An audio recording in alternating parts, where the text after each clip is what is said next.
We connected all of these devices and used machine learning to predict real-time blood glucose levels. As a type 1 diabetic, you have to make many decisions every day to give the correct insulin doses. The insulin demands vary every day, depending on what you eat and what you do. But if you can predict future glucose levels, you can also know how much insulin you need. And many recent studies have proposed machine learning and neural network models to try to do just that. These studies usually evaluate the models using metrics like root mean square errors or scatter plots. But as a diabetic or a doctor, this will probably not tell you a lot about how well this model would perform in real life.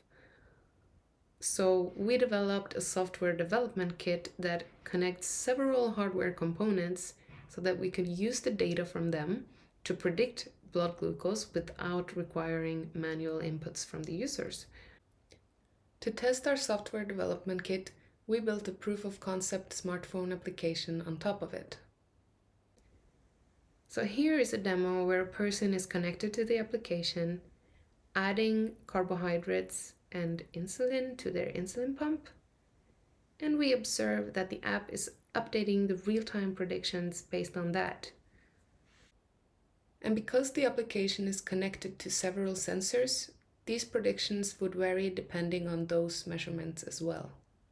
The SDK can be used with different blood glucose prediction techniques, and we believe that observing the model's behaviors in different scenarios and for different individuals is very important to bring the existing work closer to benefiting the patients.